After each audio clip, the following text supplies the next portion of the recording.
Hey, hey, hey. Happy Wednesday.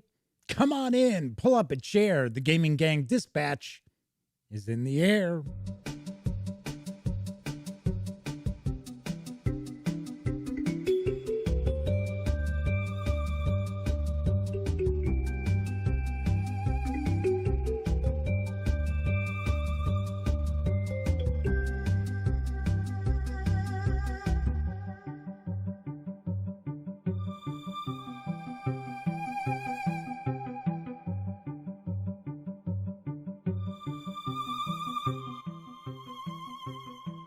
Howdy, howdy, howdy, gang. Welcome once again to the Duct Tape Studios.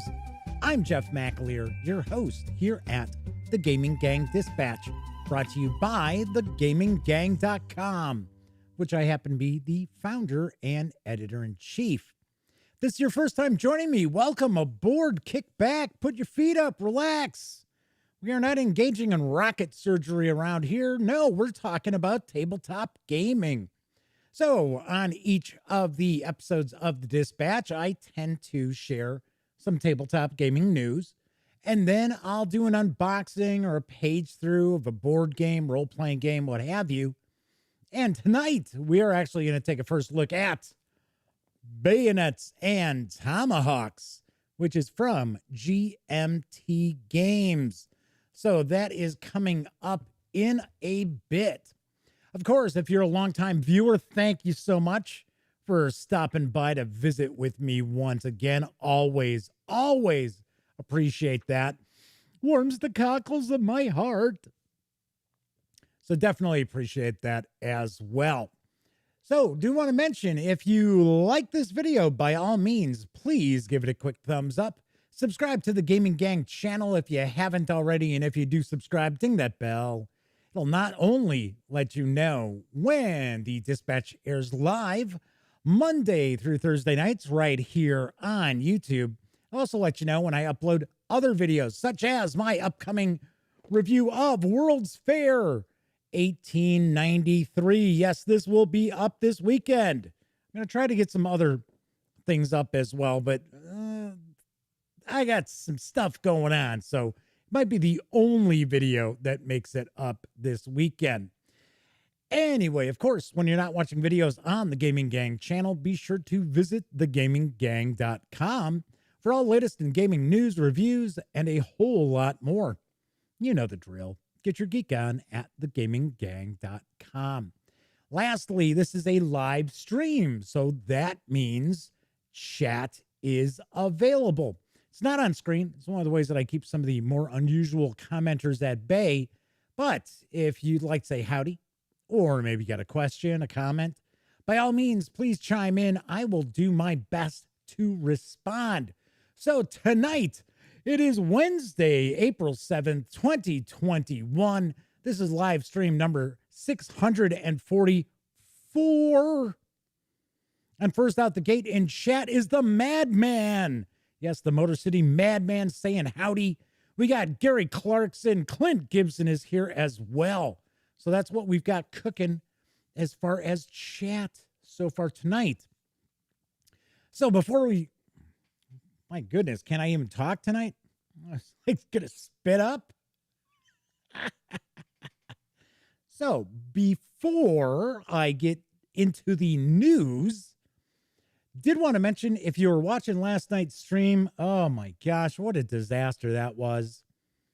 It was not good. It was not good at all. I had to take 4 takes, and even the last one, it was, got to be honest, it was a Comcast issue, because as you can see so far tonight, knock on wood, this stream should be perfect. I am showing we have not dropped any frames whatsoever. So like I said, once again, and the thing is, if you've followed the Gaming Gang for a while, if you've been watching the live streams, you know, I think it was about 6 months ago, we hit a week where all of a sudden it was the same kind of thing. It was for a few days just a disaster with the stream dropping and dropping frames, and I mean, it was just stuttering. It was awful. Yeah, it was an Xfinity thing. I called up, complained. Oh, well, they were like, oh, yeah, well, there's nothing wrong on our side. And then amazingly enough, the next day it was all cleared up. Wonder how that happened. So it was not something that was actually an update, because that's what I kind of thought it might be. It would maybe be like some sort of a Windows update, because we've discussed this before. Microsoft doesn't care if you own the computer. They do whatever they want. They do updates whenever they want, even if you tell the computer not to do that. So John Vogel is here for a War Game Wednesday. Are we gonna look at a war game? Oh, that's right, we are. And Pickles is in chat with us as well. Very, very cool. Very, very cool. Let me grab a quick sip here. Another item I should mention is if you were able to actually understand anything that was going on last night's stream, I had mentioned that I might be interviewing Satine Phoenix about an upcoming book that she's releasing for 5e. And I got word back today. We're going to set that up. So very cool. So I have actually interviewed her once before at San Diego Comic-Con, actually. Sarah D is jumping in, saying that she's got Xfinity and they were having issues yesterday too. So when the stream acted up, she thought it was on her side. Yeah, not unusual. I'll tell you what, and it's kind of funny, and we will actually get into the news in a minute, but I had noticed even previously last week, there just had been like just a touch longer to connect to most websites. And sometimes that's a DNS issue, and I'm not going to get into all. I actually used to work in this field, so I know quite a bit about it. At one point, I even worked for GoDaddy when GoDaddy was a cool place to work. But anyway, I had noticed something was off. And the funny thing is, you can do a speed test and things like that. If you do a speed test, you're not getting the whole story. You have to do a packets lost test. And there are a couple of websites you can do that. And you'll be amazed. If you run that, you might find out that your internet connection actually isn't as solid as it should be. And definitely use that and talk to your internet service provider. All right, so we're going to jump into the news. I got a good mix of news tonight because wrapping up a successful Kickstarter run for Atlas Games is Gloomier, A Night at Hemlock Hall. Here's the skinny. The sky is darker, the tea is colder, and the worst is still to come. This campaign includes 3 gloomy goodies. Gloomier, A Night at Hemlock Hall, the standalone card game. Just some reason I like the title, Hemlock Hall. There's the Gloom Grief Case Deluxe Storage Box and the Gloom Chronicles campaign-style mini expansion. Misery and mysteries abound at Hemlock Hall, the imposing estate of Lord Wellington Smythe and his eccentric family of misfits. When you're invited inside for an evening's entertainment, what could possibly go wrong? Will you cuddle with cats or thwart a thief? Will you brawl over brandy or fall prey to the plague? At Hemlock Hall, awful amusements become deadly diversions with the flip of a card. Gloomier, A Night at Hemlock Hall is a darkly humorous standalone competitive storytelling card game for 2 to 5 players. To win, you make your characters suffer the greatest tragedies possible before passing on to their well-deserved respite of death. The player with the most negative score wins. And in Gloomier, the winner gets the final word. Who was the murderer? How did the heist end? You decide. Gloomier features transparent plastic cards allowing a character's score and story to evolve as cards are stacked on top of each other. You don't need prior experience to play Gloomier, but Gloom fans will find A Night at Hemlock Hall expands the storytelling aspect of Gloom with new, specially designed story prompts. And this full standalone game includes 6 new stories and 14 new guests that can be used with any edition of Gloom. So dare to enter Hemlock Hall and see what delightful disaster awaits. There is a very short Kickstarter video from Atlas Games, so let's give it a peek.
Gloomier, A Night at Hemlock Hall is for 2 to 5 players, ages 14 and up, plays in around 45 to 60 minutes. And I believe today is your last chance to get on board and support this Kickstarter to enter your pledge. Now, if I remember correctly, because for some reason I'm using an old file on my teleprompter, I believe you can get the game itself for a $25 pledge or $24.99 pledge. And then remember, I had mentioned they've got that Gloom case, storage case. So that is part of this as well. If you want to add that into the mix, I believe that's another 25. So I think it's like $49.99 for those. Now there was mention of a third mini expansion. I believe that is actually as a stretch goal, which has been completed. So if you are a fan of Gloom, and I do see we've got some folks in chat who do like Gloom, this is definitely something you might want to check out. I remember way back in the day, Elliot, when he was part of the gaming gang, he reviewed both Gloom and Cthulhu Gloom. And I know he liked Cthulhu Gloom better, but it may have just been because it had the Lovecraftian theme. So that is a possibility. All right. So in chat, we've got a Grade A joining us. Flaming Huron's in with us as well. So we've got both of our chat moderators hanging with us. Flaming Huron says it's good to see that I'm less buffery tonight. Yes.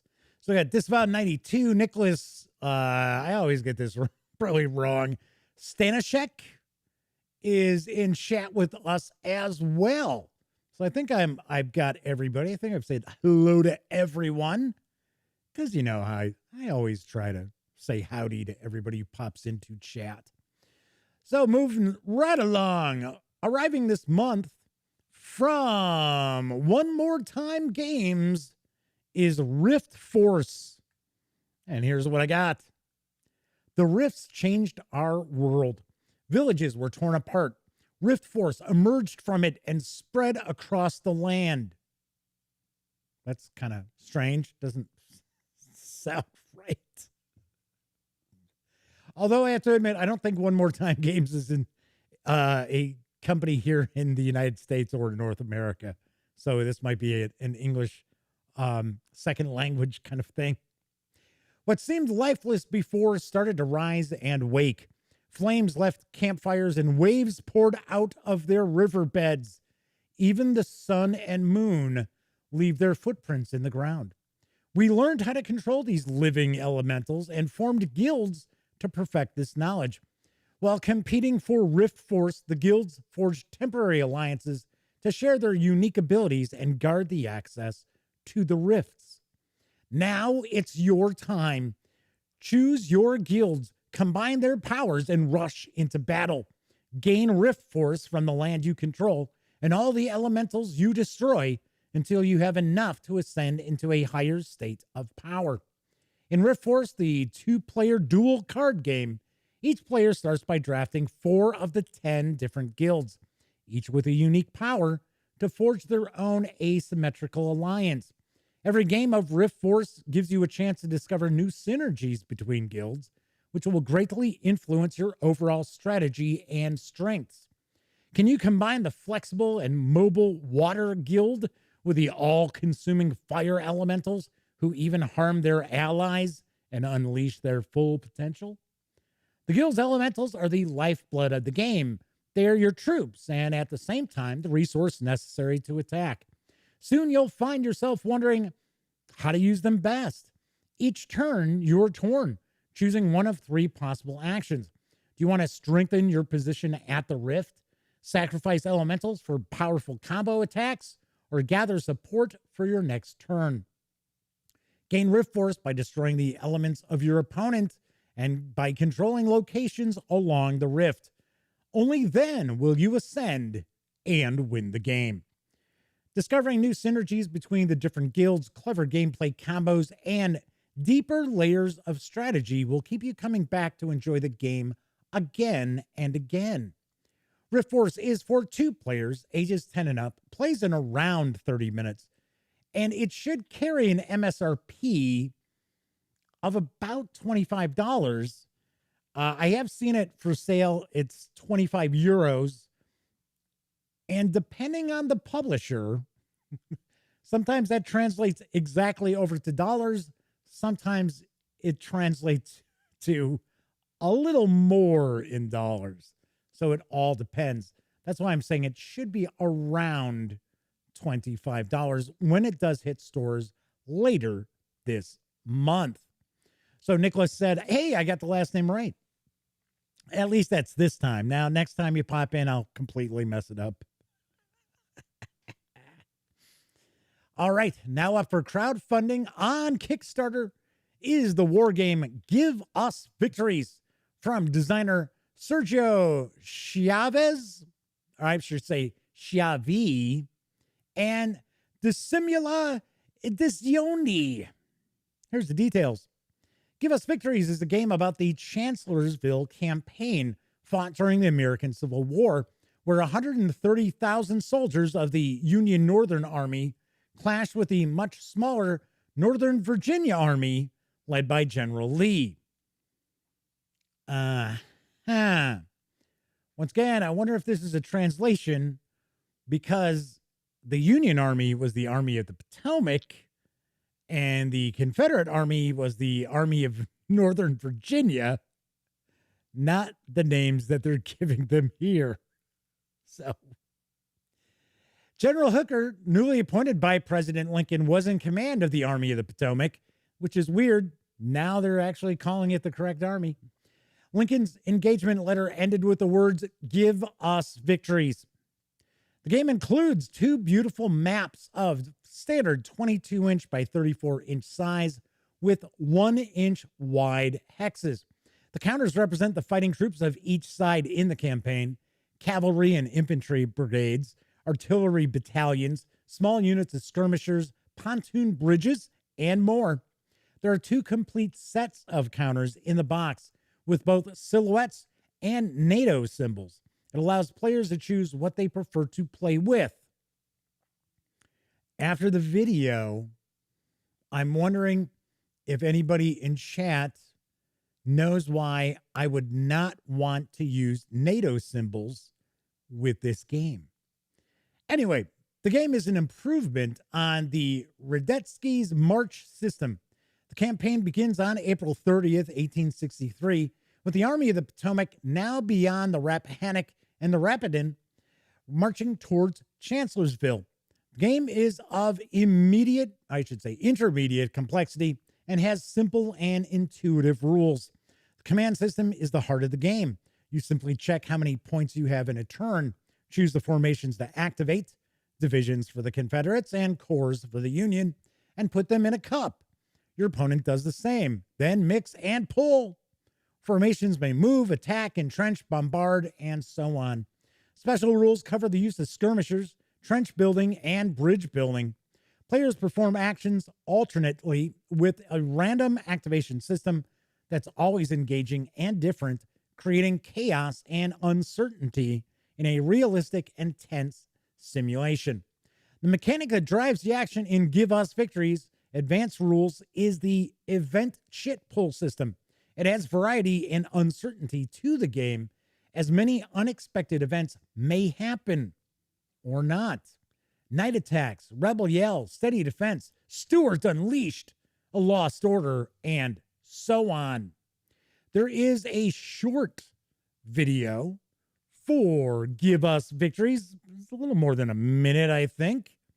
So it'll give you a little closer look at the game. So let's take a peek.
Give Us Victories is for 1 or 2 players, ages 10 and up, plays in 2 hours or more, depending on the scenario, and this project is fully funded. You can reserve a copy of the game, plus unlock stretch goals for a $75 pledge through April 25th, with an expected delivery in January of next year. Do want to point out, there's a lot of other stuff going on with this Kickstarter, and there's way more detail about this game as well on the Kickstarter page. So as a grade A pointed out, he's like, standees, which is what you're seeing right now. So my understanding is they've got, they're going to include the file for you to be able to print those off. That I thought was kind of cool. There's also a like solitaire system that's with this as well. So if you are interested in this, and I got to admit, this company does actually put together some pretty cool war games. I have heard of them, and I have heard good things about them. Just kind of strange how, and once again, it's no doubt just a localization issue. It's kind of like the Northern Army of Virginia. What? It's like, or what was it? Northern Virginia Army or something like that. I was like, what? So, a grade A points out the NATO symbol system that's now in use is broadly based on that devised by the U.S. Army Corps of Engineers in 1917. Correct. So, any game that's simulating something before the formation of NATO, which was not obviously 1917, it's much later. I don't understand why you would have NATO symbols on that. But then again, maybe they mean that they're using the symbols that were actually utilized back then. Because I actually had, oh my gosh, I don't know if anybody's ever seen this. I wish I still had this book because it was a gorgeous book. But I had the companion map book, which was pretty thick, to the, was it 32 volumes, the official record of the War of Rebellion, I think it's called. And it's like all, like everything that happened is documented as far as, you know, skirmishes and all these other things. and I had the book because I did a lot of American Civil War miniatures, 15 millimeter, and Old Glory mainly, and we use those books all the time. So I think that's maybe what they mean as far as the iconography that are on these counters. But honestly, I would go with the silhouettes. I would prefer the silhouettes much more. So Mr. Eddie T has joined us in chat. Good to see you, Eddie. Thanks for swinging on in. All right, let's talk about some role-playing game news. Because by arrangement with Judges Guild, Goodman Games is going to be releasing the classic fantasy role-playing adventure Dark Tower for both 5e D&D and Dungeon Crawl Classics. Here's the skinny. We here at Goodman Games love bringing the classic adventures of Tabletop's formative era to the contemporary RPGers of today. In fact, we've just recently announced our latest classic conversion project at GaryCon during the What's New with Goodman Games seminar, but we couldn't wait to share a little bit more with you. So step back in time with us to 1980 and have a crawl through the only non-TSR module ever to make Dungeon Magazine's cut as one of the greatest D&D modules of all time, Dark Tower. Goodman Games has acquired Dark Tower from the Judges Guild and will republish it in fully converted 5e and DCC RPG editions later this year. Director of Product Development Chris Doyle will lead the conversion to 5e, and original Dark Tower creator Janelle Jacques will be included in design work on the new edition. The new edition will also feature cover art by San Julian. Dark Tower is a beloved adventure module and rightly hailed as a classic. It was originally designed for name level parties, and the 5e conversion will be balanced for characters of levels 8 to 12. The DCC conversion will also be for higher level characters. They'll post additional information as the project continues. Situated in the Red Moon Pass on a once popular trade route between bustling cities was a hermitage for devotee followers of Mitra. It eventually developed into the first Mitraic temple, complete with an ornate bleached white tower. In addition to its good-aligned followers, Celestials were soon attracted to the stronghold and bolstered the ranks of good. But such a bastion of goodness soon gained the attention of the vile god Set, ancient sworn enemy of Mitra. In the inky darkness of moonless night, a massive dark tower was conjured with deific might, crushing most of the village. The ranks of Set's faithful hordes poured forth and delivered savage carnage on the devotees of Mitra and innocents alike.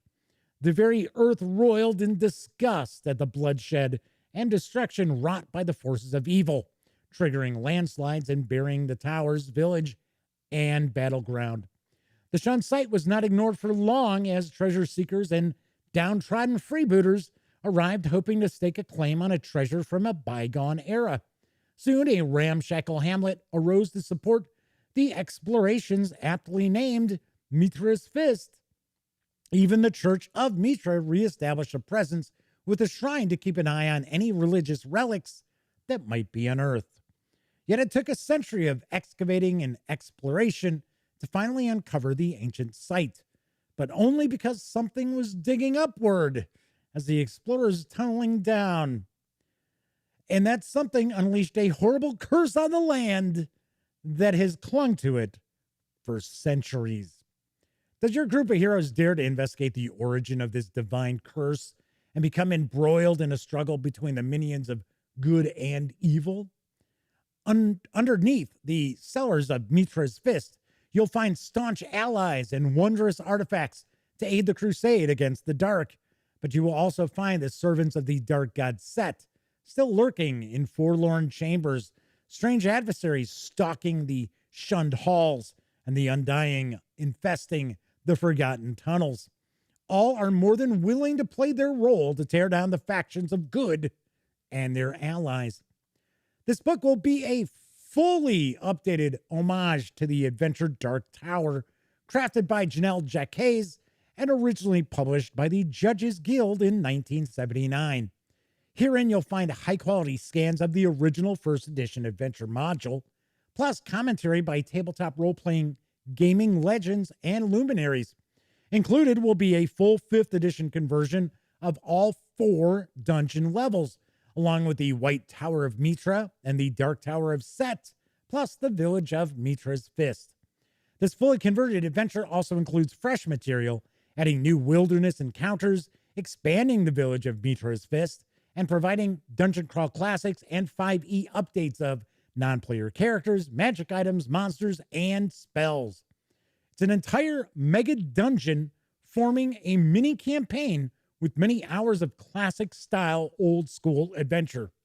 Untold riches, ultimate power, undying glory, and gruesome death can all be found in Dark Tower.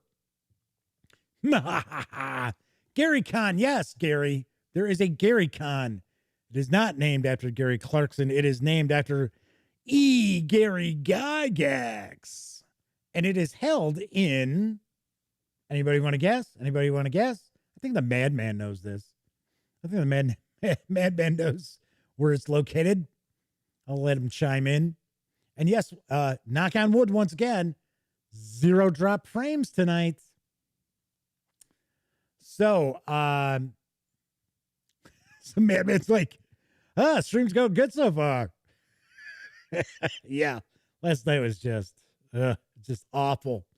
Okay, so Gary Con is held in Lake Geneva, Wisconsin. Close. Everybody's kind of close. Just about said Milwaukee, outside Milwaukee. So I also had heard, well, you know, I'll talk about this afterwards. I thought it was kind of interesting. And we'll jump into that. I got to say, I am actually looking forward to this. This is a classic adventure.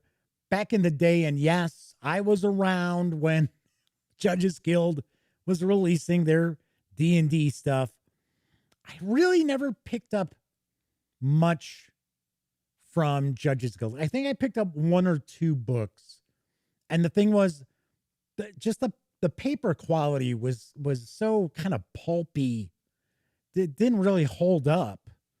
And that was one of the reasons why I was kind of like, I only bought a couple of them, but they have had quite a bit. So the Madman says Lake Geneva, Wisconsin. Yeah, after I said it, Madman. Jeez.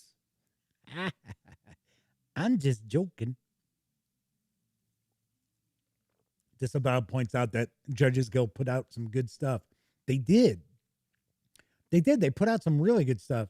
But if you go way back to early Judges Guild, it's all like typewritten stuff. But I got to point out, it's still pretty damn good. Pretty darn good. I know some of their stuff was kind of weak. As far as I understood, I always heard that their RuneQuest stuff they did was pretty good. I don't know about their Traveler. I think they did some Champions or Villains and Vigilantes way back in the day. I think it was Champions. So Clint Gibson says they were just there. I mean, taking a guess, Lake Geneva, a month and a half ago and got their dice blessed. Jeez. You'll have to tell us a little more about that. So Gary says they don't remember hearing about them when he was buying product back in the day. I got to say, you probably needed to have like a hobby shop that was devoted to gaming. You didn't see a lot of gaming stores way back in the day, but there were some hobby shops that had a good gaming section. They would usually carry some of the Judges Guild stuff. But if you were just going to like a hobby shop that you were lucky that maybe they carried some Avalon Hill, maybe a little TSR, you were probably going to be out of luck as far as the Judges Guild stuff. So yes, I am also looking forward to this. They also wasn't that long ago that I thought didn't Goodman Games do what's that famous? Isn't it is it Turgle Manor?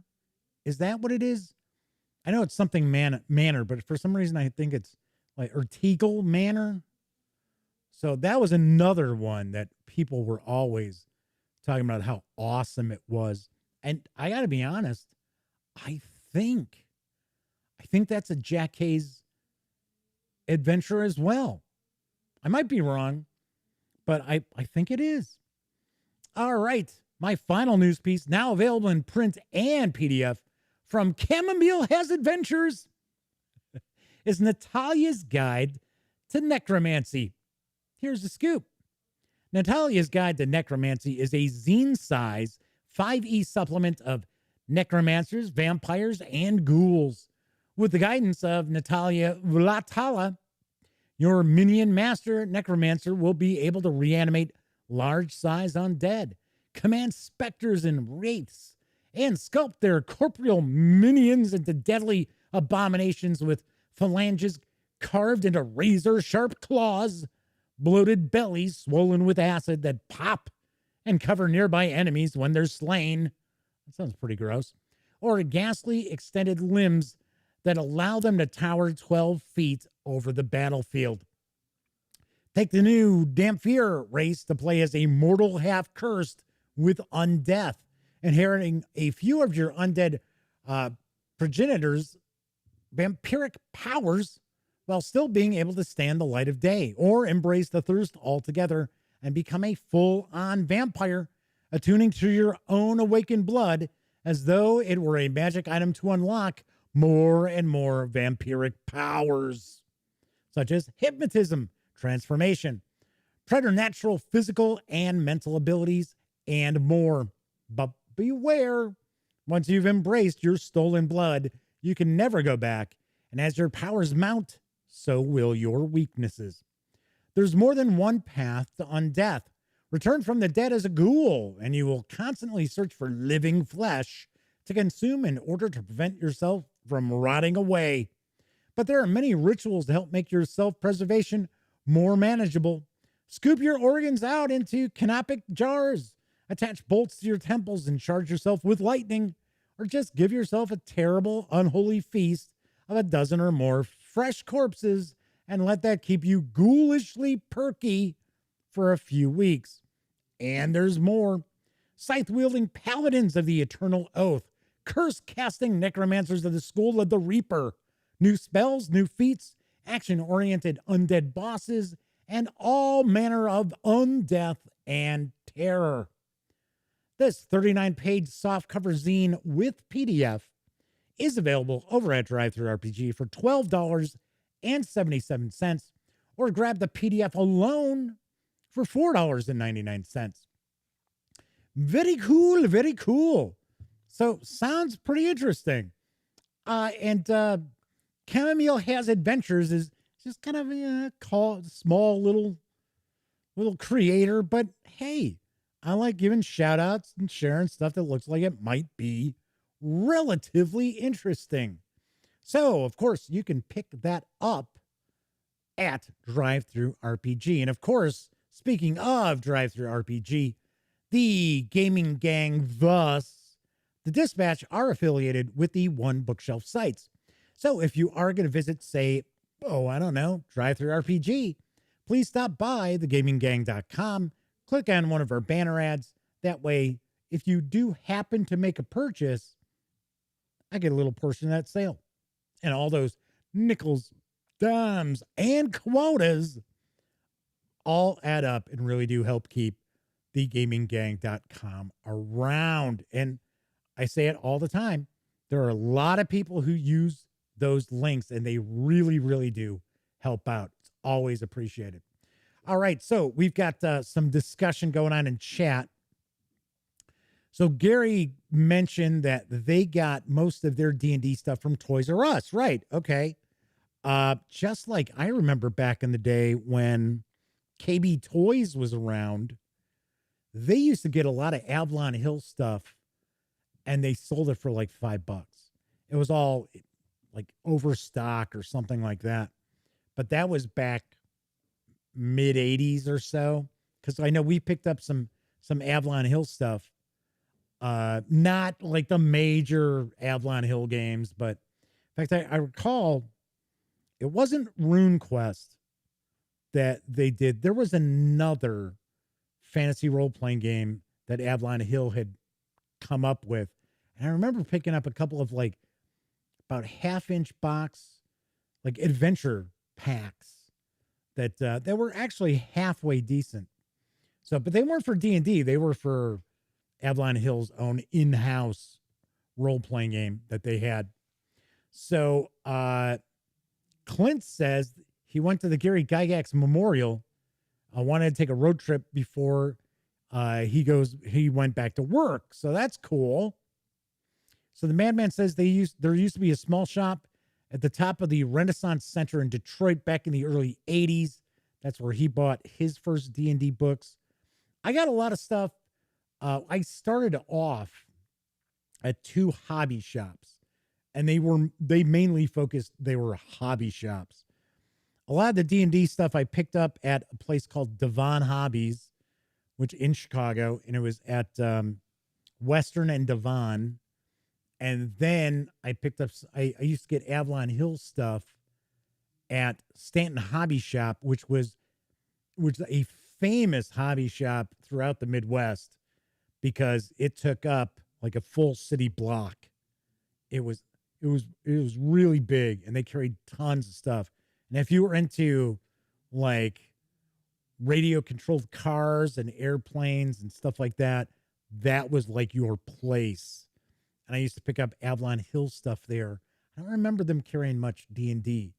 Then when I was in high school, a store opened up in like our hangout mall that we went to a lot. And it was gaming. It was a game store. And as the years went by, they had less gaming. And they were more like video games. But back in the like early mid 80s, it was mainly tabletop games. And that place was called Gamers Paradise. And I don't think they're around anymore. I think they're long gone. But they eventually became kind of almost like a Games Workshop kind of store.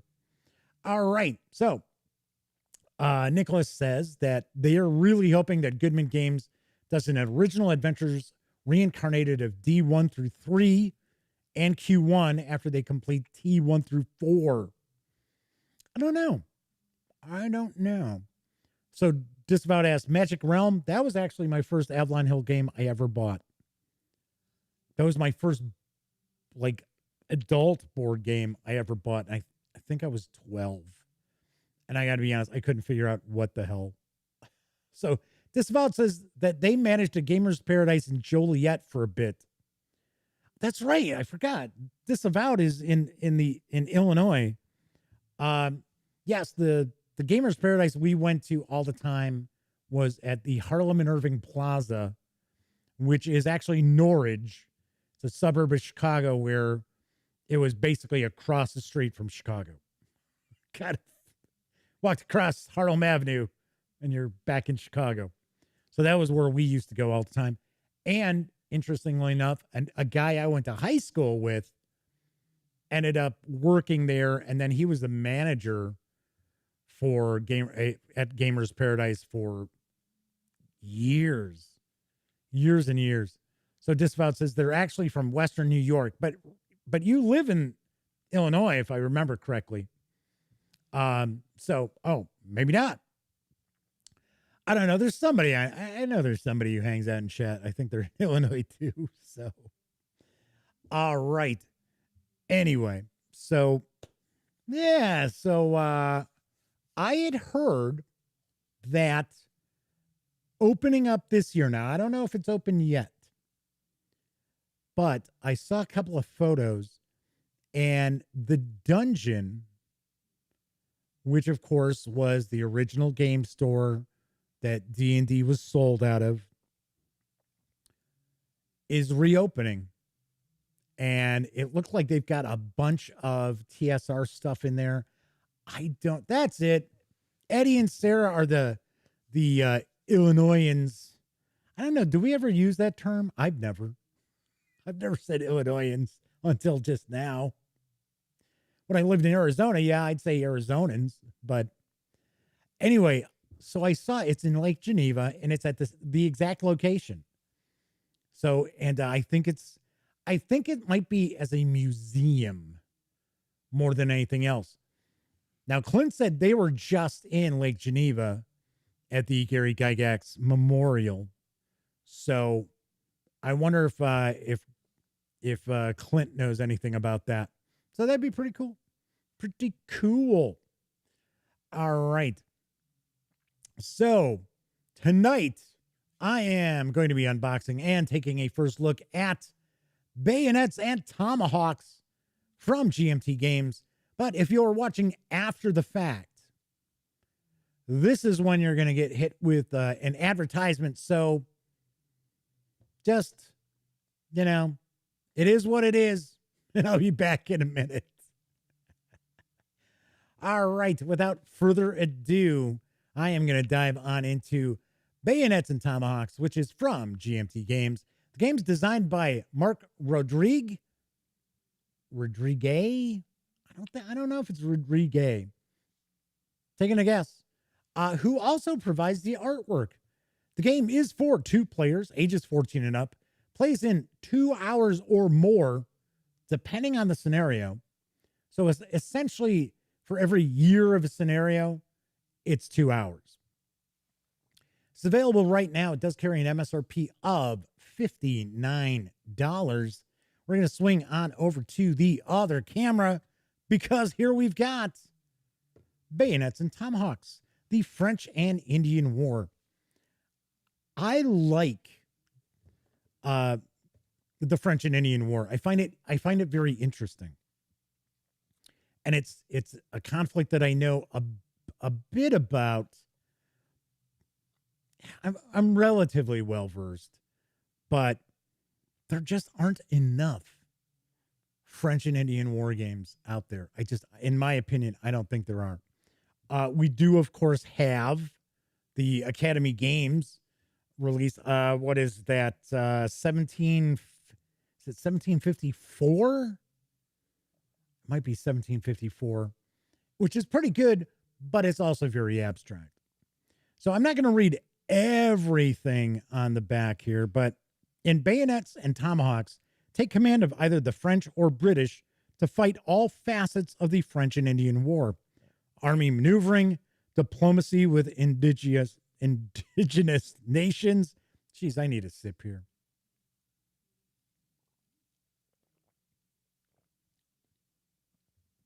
Diplomacy with indigenous nations, raids, battles, construction, naval operations, sieges, and more. With scenarios varying from a single year to the whole war, as well as rules for team play. Oh, nice. Bayonets and Tomahawks is perfect for new and experienced wargamers alike. So I do believe that there's a bit of a card-driven aspect to this as well. So it is 2 players. It says team play up to 4, and we do have some solitaire guidelines. It is a lower complexity, so it's 3 out of 9, which I always tell people, in my opinion, the complexity is a little bit higher than what GMT usually tells you. And solitaire suitability is kind of medium, kind of in the middle. All right, let's get this shrink wrap off of here and open this up. I will mention that this box has a good amount of heft. So I can tell you right now, we're gonna see a mounted board, which I am always a fan of. I know some people don't really care. So we've got some custom dice too, and they look like they are cut dice. We've got some small decks here. So obviously we've got the British, we've got the French, and then we have the natives. Some baggies over there. We got a little draw bag. Okay. So first off, we'll take a look at the rules. And I see the plastic bag with the mounted board. So we are in luck. Let me get my mouse pad out of the way. So it looks like we've got 24 pages of rules here. So Clint says, dang it, I missed the question dealing with my kids' bedtime. I just hit all the D&D historic buildings and made it to Tristan Christ Magic Show. It's a nice little tourist town. It's fun. Oh, yeah, we used to go to Lake Geneva all the time. I mean, it didn't have anything to do with gaming. But, yeah, we used to go up there because it's pretty easy to pop across the border. From Chicago to Lake Geneva is about, I think it took us about 90 minutes usually, maybe a little less than that. So, Clint, I had asked if the dungeon was open because I saw that they're reopening the dungeon. I wasn't sure if it was open already or what, because it looks like it's kind of like a museum, almost like a TSR museum or a TSR Gary Gygax kind of museum. It looks kind of cool. All right, so we've got our introduction, giving us an overview of play. We got our game map. Oh, that looks kind of cool. Got our custom dice. I think I might be wrong, but I think this game also takes into account like naval actions, which is a bit unusual for French and Indian war games. Normally, they only focus on or they mainly focus on the actual land battles, and the naval aspect kind of gets the short end of the stick. So talking about spaces, victory spaces, sea zones and sail boxes, colonies, Indian nation territories. Talking about the units. So it looks like we have a full strength and we've got a reduced size. So we've got brigades, we've got artillery, Highland brigades, forts. There we go. We got some fleets, commanders. So we've got our sequence of play as well. Let's talk about the setup here. And the cards. So the cards look kind of interesting. We'll see those in a minute. Talking about action points. So it looks like, I'm not sure if we've got like events that take place. We'll find out. Let's talk about the Indian nations and raids. Talking about movement, marshaling troops, construction, battle, kit applications, end of action round, going into winter quarters, victory conditions as well. And then we get a reference sheet for the units and militias. And a battle priority table. So we've got that. Ooh, nice. Next up, we've got a playbook. I love GMT playbooks. Always love them. So Clint said that, I should say, Clint says that the dungeon was not open because of COVID when he was there. Yeah, because from what I ran across, it was indicating that it was opening in 2021. That's all I know. Grade A says they used to go buy war games at B. Dalton's. Yeah, I remember good old B. Dalton's. Walden Books, B. Dalton's. Most malls had one of each if it was a big enough mall. So it would be like, oh, well, go check out one bookstore. Well, let's see what the other bookstores got. So we're going to get into some examples of play.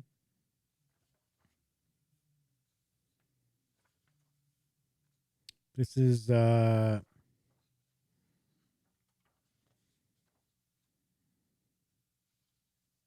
kind of, I was going to say it's kind of a longer example. Looks like it goes through a few. I don't think they're called turns in this. I think they're action rounds. So it's going to walk us through all of that. examples of raid. Got an example of a battle. Looks like this is a few pages long there. Battling a fortress. Clint says, it only takes me 90 minutes. It took him 6 hours to go there. From where I live now, I would think it would probably be about 2 hours. Because I'm outside Chicago now. I don't live in the city anymore. So we've got supply. So strategy primer. So we've got 1, 2, 3, 4. Okay, so we've got 4 scenarios. One being just a year long, and the other being the entire war. And then we've got some play hints, card clarifications, and events, historical background. So I guess we do have events on those. Then we get into design notes.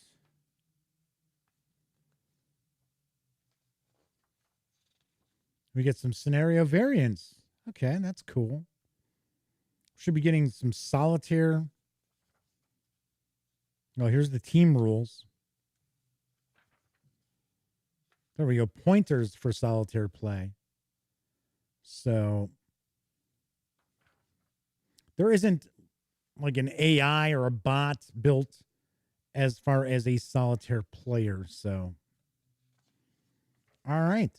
And then we have easily forgotten rules. There you go. So got that handy for you. Looks like we've got some player aids.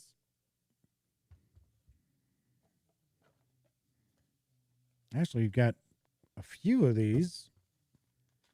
We've got some punch boards with counters, and then we've got our big map, our big board. So we have Indian setup. So this is the setup for all scenarios. And I guess these are neutral.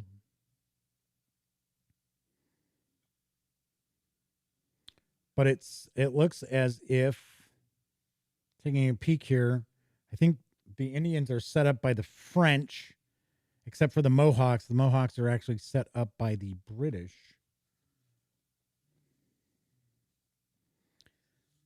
Then we have a scenario card here. So this is the first scenario, showing us the setup for that. Then we got the second scenario. I like these scenario cards. These are pretty cool. They got some visual pop. Don't normally get a lot of visual pop with like a scenario card. So pretty cool. So Pickle says, looks nice to me. Actually, it does. It looks very cool. Next, we have the third scenario. And then the full war. Yep. Here's the full campaign for scenario 4. So it's not showing a specific setup as far as the full campaign. Oh, okay. So those were the French. Here we go. So those are the French sheets. These are the British sheets.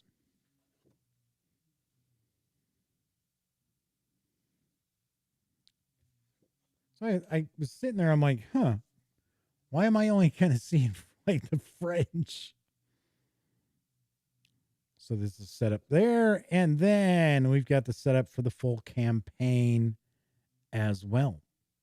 So basically it says in the full campaign, it looks like you're using the historical setup from scenario 1, but you're just going to continue on. Then we've got a couple of player aid sheets here. So talking about the different actions, action round steps, raids, the battle steps. And looks like it's actually a 2-page sheet for battles right there. So that's cool. Liking that. So let's take a look at the board, because then we can zoom in on the counters as well as the cards.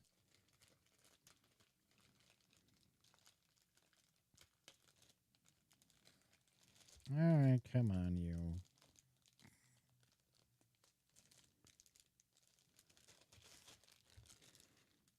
Looks like this is a pretty good sized board. Oh, yeah. So, what I will probably do, let's see if I can do this. All right, don't start going out of focus there, camera, because I had stuff moving around. So, I'm actually going to back off. I'm going to back up a little bit and pull this board down.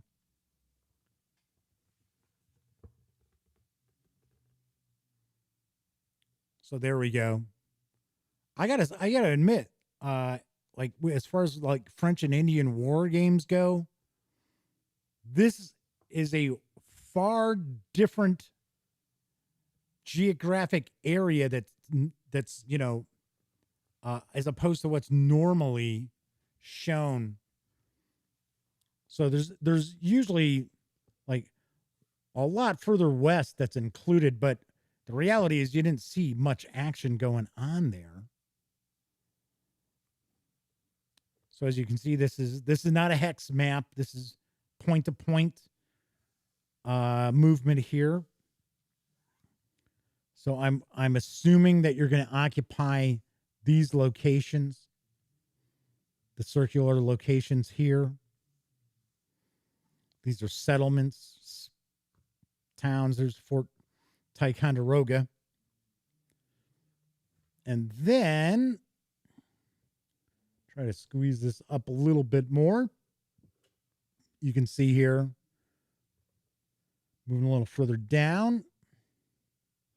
It's got your New England, New York, New Jersey, Pennsylvania, and Delaware, and Virginia and the South, even down into Illinois.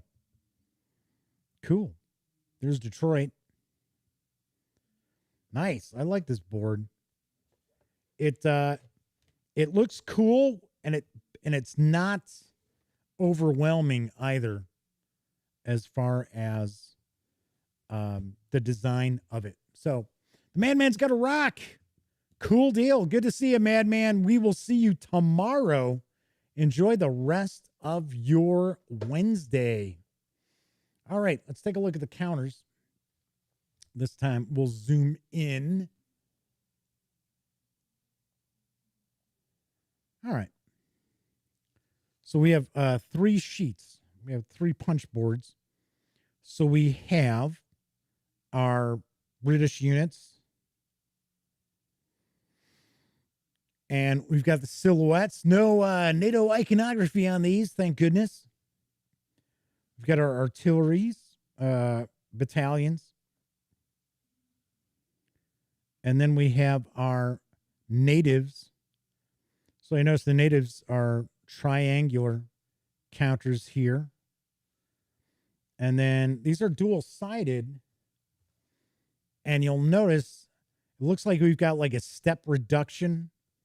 So there's like a splash of blood. We don't see a silhouette of the troops. Although here, looking at the natives, some have like a splash. I wonder if these were militias up here and these are natives. So Disavowed says, cool, there's Senecas in here. There are. Yeah, these are militias. No wonder they've got the little splash of blood. So I was going to say, but that's why would some of the natives have a step reduction and others don't? So there is the first sheet. Then we got our next sheet. So this is going to have our French forces. As you can see, there aren't a ton of units.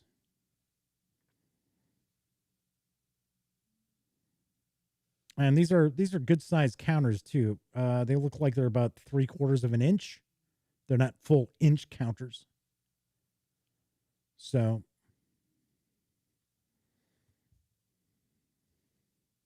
And once again, we got dual sides here.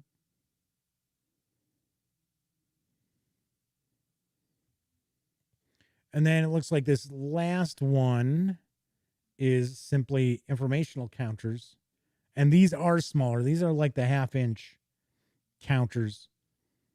So I'm going to take a guess. These are control markers here. When we flip them over, we'll probably see the British side. Nice. A nice visual look to these. Yep, there we go. So there we have British control, no doubt. Construction counters also. It looks like these are commanders. Yep. Obviously the commanders there. Okay, so there we have the 3 counter sheets. Now let's take a look at the cards. Grab ye old hobby knife here.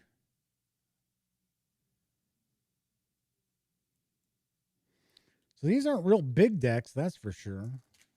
Okay. Hey, Viper Dave's popped in. Good to see you, Viper Dave. Thanks for hanging out with us for a little bit. All right. Get the shrink off of these. I always joke around and say the GMT cards are always almost like vacuum packed.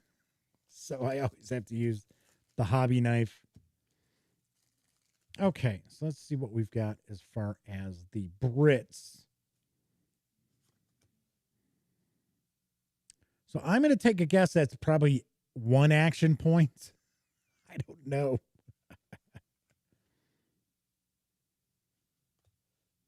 So these have no events on there. Now, here's an interesting aspect too. You notice we've got a die. We've got die faces on these. I didn't see any dice in here.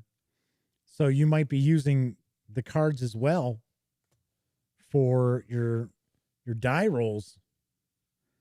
Because I don't think, I don't think that you're actually going to like have a hand of cards. I think you just draw a card.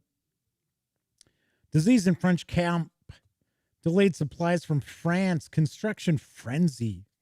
A lucky cannonball. Surprise landing. Forced march. I guess these are probably your action points.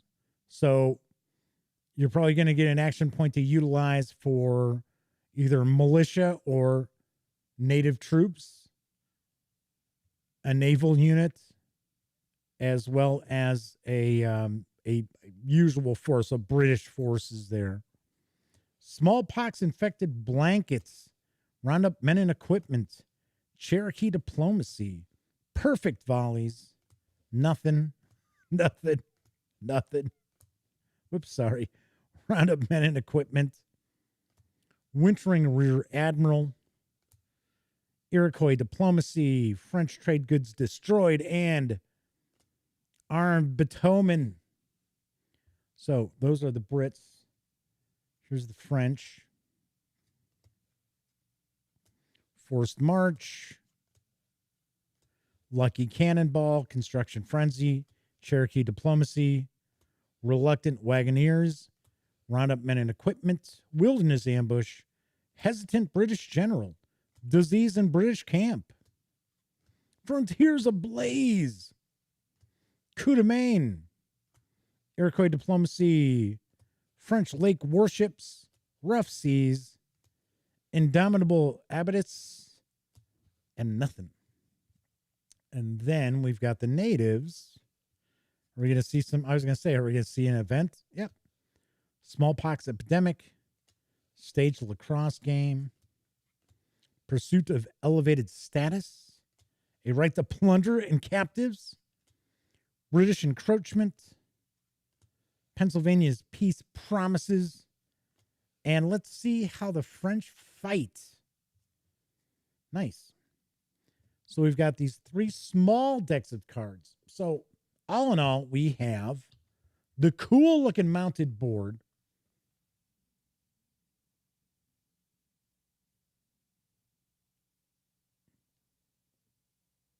It's gonna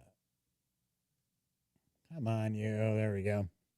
Got the cool mounted board. We've got 3 punch boards of counters and of units and informational tools as well. We've got the 2 dual-sided British scenario cards, the 2 dual-sided French scenario cards. Got a couple of player aids as well as an Indian setup,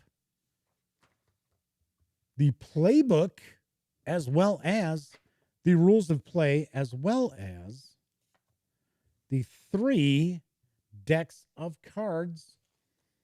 We've got the custom dice. You know what? We didn't get a close look at these. I won't zoom back in, but you'll get an idea of those. But I'm interested in with what those die faces represent. The, traditional 6-sided die. So yes, these are cut dice. Nice. So we've got a flag. We've got the bayonet and tomahawk crossed. We have a square. I'm taking a guess it's probably a square hit because we also have a triangular hit. So this might be a little similar in combat resolution as far as like rolling your dice, right? So you're rolling 3 dice. Maybe you've got 3 units attacking, and you would do a hit to a militia or native unit, and you would do a hit to a standard unit as well. So that I'm taking a guess on that. So we have, oh gosh, I'm not even going to come close on the pronunciation here. Guillaume Glise. Sorry, I know I'm way off. Says, I love this war, but already own 1754, the game. This is obviously going to be way, way different than 1754. This is going to be far more detailed than that because, and I really enjoy 1754. I played it with my nephew and his girlfriend. I is the French and they is the British. But it's still a very abstract game, whereas this looks like this is a bit more detailed. So anyway, I'm okay for the name. I try. I just like to try to say hello to folks too. Oops. We also have the draw bag. Pop that in there as well. That's what we find when we take everything from Bayonets and Tomahawks outside the box. Obviously enough, I'm going to do my best to get a review of this out in a relative short time. This looks like this could be something that I could finagle Elliot into playing because it's a lower complexity because he likes war games. He's just, and I got to be honest, I really don't have time for the just kind of real traditional hex and counter kind of games anymore. The attack value, defense value, movement value, and that's basically all that's on the counter. Not my style anymore. This looks pretty interesting. This looks very cool. All right, so let's swing on over to the other camera, and I will wrap up. So Disavow says 1754 is a solid game, but this looks like it has a bit more heft to it. That's how I'm looking at it. That's what it looks like to me as well. And I like Academy Games. I got a bunch of the old Victory Point Games designers into 1812 when that first came out. Played with them at Consim World Expo, and they all wanted to buy it. So it's pretty funny. Anyway, so that is it for the unboxing and first look. Do want to point out that on tomorrow's show, we're going to go heavy into role-playing games. I'm going to be unboxing and taking a first look at Traveler, The Great Rift from Mongoose Publishing. This is for Mongoose Traveler 2E. That's usually how people refer to it. Because if you follow the gaming gang, if you follow role-playing games, you know there is just a vast number of travelers out there, from Mark Miller's Traveler to, what is it, Seraphis or whatever, Seraphis Engine. So I don't know. Anyway, so that will be on tomorrow's show. Next week, I am going to, on Monday, we're going to take a first look at the 2 latest expansions for War Chest from AEG. So we're going to take a look at Nobility as well as Siege. So that's on Monday's show. Tuesday, I'm not sure. Tuesday, we might take a look at Ecos New Horizon, which is an expansion for Ecos from AEG. But, gosh, it's super dry down here tonight. So Grey Day says, yeah, Traveler. Yes, there is a Traveler 5. That is the Mark Miller Traveler. So yeah, that's the Traveler 5. And then there's the, it's not Cerberus. I'm almost positive it's not Cerberus. I don't think it's Cerberus Engine. I think it's like something like Seraphis or something. They do it like the Clement sector. That's also a Traveler game. I don't know. I have no idea. Anyway, I was going to say we might take a look at Ecos. But if you watch the show, if you visit thegaminggang.com, you'll remember I did a news piece about a game called Rat Catcher that looked pretty damn interesting. It's like a fantasy game, but I believe it is solitaire. And you, of course, are his hero who's off to kill these rats and the Rat King and all this. But it looks pretty cool. That is supposed to be in transit right now. It's coming from overseas. So if that happens to arrive, we'll take a look at that next Tuesday. Next Wednesday, we are going to stay with GMT, and we're going to take a first look at Command and Colors Samurai Battles. I know there are a lot of people out there very interested in this game. This game has a lot of wooden blocks in it too, so this box has quite a good amount of heft to it. Then next Thursday, I don't know. I have no idea. I've got a few options as far as RPGs that we might be able to kind of take a peek at as far as a first look. So a great A's talking about there's GURPS Traveler, well, Traveler GURPS, I guess you would call it, D20 Traveler, Traveler Hero, but those really aren't supported anymore. I don't think Steve Jackson really does anything with Traveler. D20, well, it's not really, I guess we don't say it exists anymore, but it does easily exist. Because if you think about it, any game whose main resolution mechanic is a 20-sided die is a D20. Traveler Hero, I don't think it's supported anymore. Yep. Mongoose has, well, they've got first edition, second edition Traveler. I already reviewed second edition Traveler. Yes, we've got classic Traveler as well. So yes, there are a lot of Travelers out there, but the ones that are actually supported right now, there's like at least 3. So it's kind of like, okay, all right. And I have not heard good things about Traveler 5. I don't know. Have no idea. All right, that's it for this time out. If you like this video, please give it a quick thumbs up. Subscribe to the Gaming Gang channel if you haven't already. And if you do subscribe, ding that bell. It'll not only let you know when the Dispatch streams live Monday through Thursday nights right here on YouTube. It'll also let you know when I upload other videos, such as the upcoming review for World's Fair 1893 from Renegade Games Studio. I should say it's Renegade Games Studios. I always mix that up a little bit. And of course, when you're not watching videos on the Gaming Gang channel, be sure to visit thegaminggang.com for all latest in gaming news, reviews, and a whole lot more. You know the drill. Get your geek on at thegaminggang.com. I was mentioning that I probably won't have a lot of videos done this weekend because we're having a party for my nephew. He is shipping out to training for the Air National Guard on the 13th.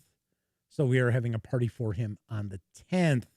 So that's why I'm going to be spending most of my time over by my brother's house. So those of you who watched live, thank you very, very much for putting up with my nonsense once again. Certainly appreciate that. And of course, I also understand there are people out there who don't have an opportunity to watch live. Thank you so much for tuning in after the fact.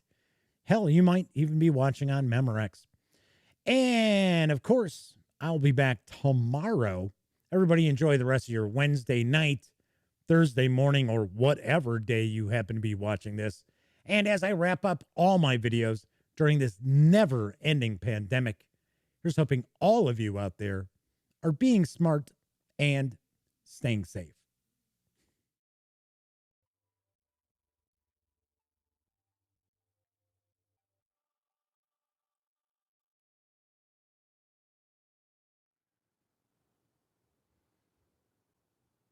Oh, hey, you're still here. Well, if that's the case, by all means, if you haven't subscribed to the Gaming Gang channel yet, click right here. If you'd like to see the latest episode of the Gaming Gang Dispatch, click right up there. And if you want to trust YouTube's algorithm to give you something to watch, click right there. Once again, thanks so much for watching, and everybody please wear a mask.